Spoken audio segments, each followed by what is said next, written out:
हिमाचल प्रदेश के कुल्लू में बादल फटने से 86 मेगावाट क्षमता का मलाना हाइड्रो प्रोजेक्ट का डैम टूट गया है। मलाना नाले में बादल फटने से जबरदस्त आपदा आ गई है। पार्वती घाटी में भारी बारिश का कहर जारी है। जरी से भुंतर इलाके तक ये भारी नुकसान हो रहा है। ऐसी तस्वीरें सामने आ रही है कुल्लू से, जहां पर बादल फटने से ये बड़ा हादसा हुआ है। मलाना में हाइड्रो प्रोजेक्ट डैम टूटा, जिसकी वजह से अब मुसीबतें और बढ़ सकती है। उत्तर भारत में अगले कुछ दिन भारी बारिश होने का अनुमान, और ऐसे में हिमाचल प्रदेश के लिए खास तौर पर खतरा काफी बढ़ जाता है, क्योंकि पिछले साल आई आपदा की यादें अभी ताजा हैं। और इन सब के बीच मलाना में एक डैम का जो पूरा इलाका था वो टूट गया है। डैम और उसकी दीवार टूटने की वजह से आसपास के इलाकों में किस तरह से पानी ने कहर बरपाया है, ये आप तस्वीरों में देख सकते हैं। पूरे इलाके में पानी का ये कब्जा नजर आता है। ये पार्वती घाटी का मंजर है। डराने वाली तस्वीरें, और कहीं ना कहीं दिल में ये भी अब शंका पैदा होती है कि आने वाले समय में हिमाचल प्रदेश में आपदा से और कितना कहर हो सकता है। जी न्यूज़ की आपसे लगातार ये अपील है कि आप अपना ध्यान रखें, एहतियात बरतते हुए ही घर से बाहर निकलें। बड़ी खबर आ रही है मनाली से। इस वक्त की व्यास नदी में एक बिल्डिंग गिर गई है। नदी में कटाव की वजह से यह बड़ा हादसा हुआ है। तो ये बड़ी जानकारी मिल रही है। मनाली में भीषण बाढ़ का खतरा लगातार मंडरा रहा है। कई इलाकों को खाली करा दिया गया है। 3 मंजिला बिल्डिंग 3 सेकंड से भी कम समय में गिर गई। ये वीडियो डरावना है, वाकई डरा देने वाला है। लोगों में दहशत है। ये तस्वीरें आप देखिए।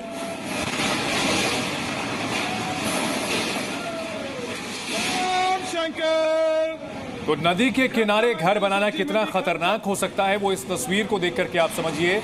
और पहाड़ी इलाकों में बहुमंजिला इमारत बनाना और भी भयानक हो सकता है। व्यास नदी के किनारे बनी ये इमारत पूरी तरह से ध्वस्त हो गई, नदी में समा गई है। कुछ ही सेकंड के अंदर ये भयानक हादसा यहाँ पर दिखा है।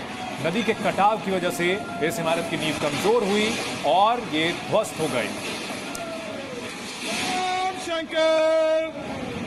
खत्म अंकल, सब्जी मंडी खत्म।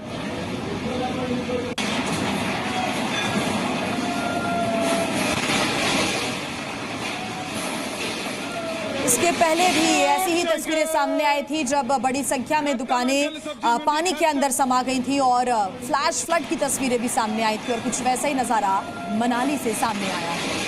दरअसल पर्यावरणविद ये लगातार चेतावनी जारी करते रहे हैं कि नदी के पाट में इमारतें बनाना खतरनाक हो सकता है। पिछले 8 घंटों से हिमाचल प्रदेश के कई इलाकों में ज़बरदस्त तरीके से बारिश हो रही है। ज़िला कुल्लू भी इससे अछूता नहीं है।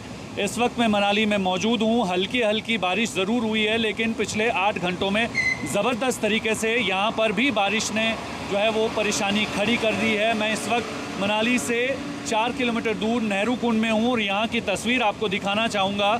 ये शनाग और गोशाल बुरवा वाले इलाके को जोड़ने वाला वैली ब्रिज है, और यहाँ पर नदी को आप देख सकते हैं कि किस तरीके से व्यास नदी का जलस्तर जो है वो पूरे उफान पर है। हालांकि राहत की बात यह है कि इसी ब्रिज के इस सेक्शन की वजह से जो है वो नदी इस तरफ डाइवर्ट नहीं हुई, अन्यथा लगभग 1000 से ज़्यादा की आबादी वाले इलाके पर जो है ये बाढ़ का पानी कहर बरपा सकता था। अगस्त महीने की शुरुआत के साथ ही जो मानसून ज़बरदस्त तरीके से सक्रिय हुआ है, और इस वक्त मनाली के सूरत हाल क्या है वो आपको हम दिखा रहे हैं। संदीप सिंह, जी मीडिया, मनाली, हिमाचल प्रदेश।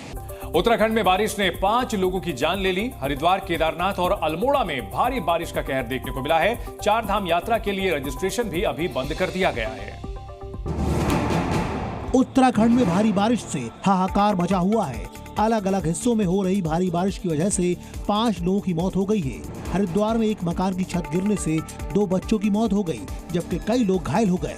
मकान काफी पुराना था, भारी बारिश की वजह से भरभरा कर गिर पड़ा। जिनका नुकसान हुआ है फिलहाल थोड़ी राहत हम लोगों ने उनको दी थी, और जिसमें खाने पीने का सामान इत्यादि है। वहीं केदारनाथ में भीम बली के गदेरे में भारी बारिश के बाद बादल फटने से भारी मलबा सड़क पर आ गिरा। मलबा आने से सड़क का करीब 30 मीटर हिस्सा क्षतिग्रस्त हो गया। फिलहाल इस मार्ग पर आवाजाही बंद कर दी गई है। हरिद्वार में भी जमकर बारिश हुई। शहर के मुख्य चौराहे थोड़ी देर की बारिश में पूरी तरह डूब गए। चारों तरफ पानी ही पानी दिखने लगा। वहीं सूखी नदी पर एक और खौफनाक वीडियो सामने आया। तेज बारिश की वजह से कांवड़ियों का वाहन भी बह गया। राज्य में भारी बारिश के अलर्ट को देखते हुए देहरादून और नैनीताल जिले में पहले से 12वीं कक्षा तक के स्कूलों को बंद करने के आदेश दिए गए हैं। Zee News.